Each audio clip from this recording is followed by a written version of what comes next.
நம் எல்லோரையும் படைத்த ஏக இறையின் திருவருள் உங்கள் அனைவர் மீதும் பொழிவதாக. மாண்டவன் மீண்டு வந்து பேசுகின்றானே என்று சிலர் வியந்து நோக்கக்கூடும். நேற்று இலங்கை நேரப்படி நள்ளிரவு முதல் இந்த நிமிடம் வரை நான் நித்திரை கொள்ளவில்லை.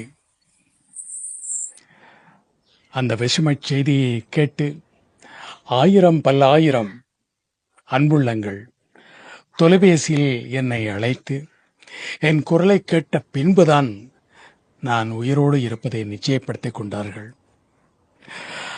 அதிலும் சிலர் என் குரலை கேட்டதும் கதறி அழுததை கேட்டு என்னால் தாங்க முடியவில்லை. இத்தனை ஆயிரம் அன்புள்ளங்களை நான் பெற என்ன தவம் செய்து ஈன்றாளோ என் அன்னை என்று நான் நினைத்துக் கொண்டேன்.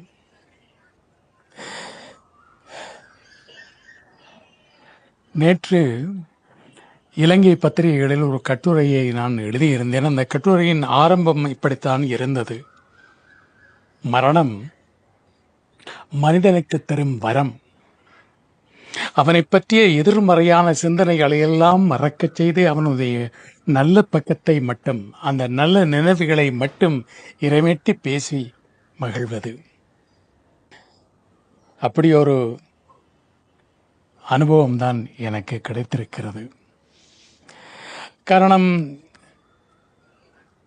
பல்லாயிரம் அன்புள்ளங்கள் என்னை நேசித்தாலும் என் துறைசார் பொறாமை காரணமாக அல்லது மதமாச்சரியங்கள் கொண்ட சிலர், விரல் விட்டு எண்ணக்கூடிய சிலர், இதுவரை காலமும் எதிர்மறையான விமர்சனங்களை பரப்பியிருக்கலாம்.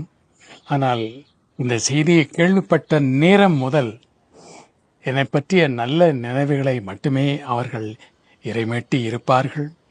இது நான் வாழும் காலம் வரை தொடர வேண்டும் என்று அந்த எல்லோருக்கும் பொதுவான இறைவனை பிரார்த்தனை செய்கின்றேன்.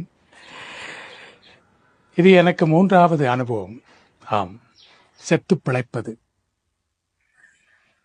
முதல் அனுபவம் 1983 ஆண்டு இனக்கலவரத்தின் போது என்னையும் என் மனைவியையும் உயிரோடு கொளுத்தி எரித்து விட்டார்கள் என்ற வதந்தி இங்கு மட்டுமல்ல, தமிழகத்திலும் பரவி தமிழக பத்திரிகைகளிலும் கேரளத்து மலையாள பத்திரிகைகளிலும் வெளிவந்ததை என்னுடைய வானிலைகளில் வழிப்போக்கன் என்ற நூலில் பதிவு செய்திருந்தேன். 2 ஆண்டுகளுக்கு முன்பு தமிழகத்தில் யூடியூப் தளம் நடத்தும் ஒருவர் அதிக பணம் வருமானம் ஈட்ட வேண்டும் என்ற பேராசையில் என்னுடைய படத்தை போட்டு பிரபல டிவி தொகுப்பாளர் மரணம், கதறி அழுதது குடும்பம் என்ற செய்தி பதிவு செய்திருந்தார். அது 2வது முறை, இது 3வது முறை. ஆகவே 3 முறை நான் உயிர் தெழுந்திருக்கின்றேனா என்று நகைச்சுவையாக எண்ண தோன்றுகிறது. நாம் இறந்த பிறகு நம் மீது உண்மையான அன்பும் பாசமும் வைத்திருந்தவர்கள் யார் யார் என்று பார்ப்பதற்கு நாம் இருக்க மாட்டோம். ஆனால் வாழும் காலத்திலேயே ஒருமுறை அதை கணிக்க, அதை அறிந்து கொள்ள இறைவன் கொடுத்த சந்தர்ப்பம்தான் இது. ஆகவே இந்த செய்தியை முதலில் பரப்பியவருக்கு எத்தனையோ பேர் சாபமிட்டிருக்கலாம்.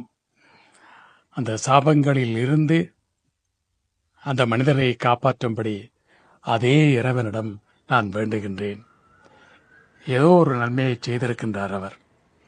ஆகவே அன்புள்ளங்களே, எனக்காக பிரார்த்தனை செய்த அனைத்து உள்ளங்களுக்கும் என்னுடைய நெஞ்சார்ந்த நன்றியும் வணக்கமும். நன்றி.